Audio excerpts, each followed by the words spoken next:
పక్కనే ఉన్నది కర్ణాటక రాష్ట్రం. ఇప్పుడు ఇక్కడికి వచ్చేటప్పుడు ఇక్కడ బయట పత్రికలలో పట్టుకున్నారు, ఇంగ్లీష్ వాళ్ళు హిందీ వాళ్ళు పట్టుకొని అడిగినారు.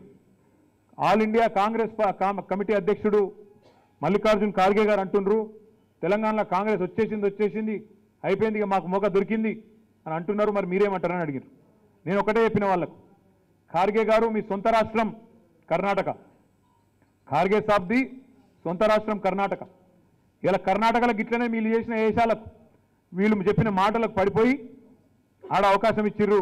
ఒక ఛాన్స్ అని బతిలాడితే 4 ఓట్లు వేసిర్రు, ఆయనత అధికారం ఇచ్చిర్రు 4 నెలల కిందట కర్ణాటక ప్రజలు.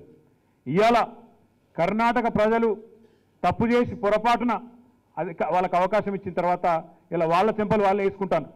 రైతులు ముఖ్యంగా మీరు చూస్తాను, నిన్న ఇవాళ టీవీలలో చూడొచ్చు మీరు, కరెంటు లేక ఎంత అవస్థ పడుతుందంటే ఇవాళ కర్ణాటకలో 5 గంటల కరెంట్ ఇచ్చేటందుకు రోజులు అక్కడి కాంగ్రెస్ ప్రభుత్వం కింద మీద పడి ఆపసోపాలు పడి, అక్కడ ముఖ్యమంత్రి సిద్ధరామయ్య గారు, అక్కడ విద్యుత్ శాఖ మంత్రి గౌడ గారు వాళ్ళందరూ చెప్తున్నారు 5 గంటలు ఇస్తాం బై, అంతకంటే ఎక్కువ మాత్రం కాదు, 5 గంటలు ఇచ్చుడే కష్టం ఉన్నదని చెప్తున్నారు.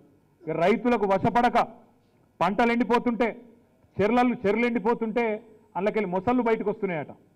మొసళ్ళు తెలుసు కదా, మగర్మచ్ బయటికి వస్తే కర్ణాటక రైతులకు కడుపు మండి ఏం చేసారు ఎవరికైనా, అవి ఆ మొసలి పట్టుకొని ట్రాక్టర్లో పెట్టుకొని సబ్స్టేషన్ కాడ తీసుకుపోయి సబ్స్టేషన్ ఇచ్చిపెట్టారు సావురాన్ని, ఏది విద్యుత్ శాఖ అధికారుల మీద.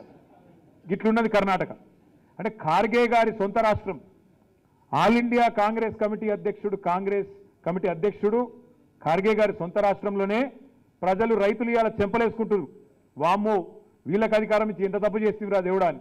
ఇవాళ అసొంటోళ్ళట తెలంగాణలో వచ్చట మన రైతన్నలను పిచ్చోళ్ళని చేసి, మన ప్రజలను పిచ్చోళ్ళని చేసి వాళ్ళకు ఒక ఛాన్స్ కావన్నట్టు.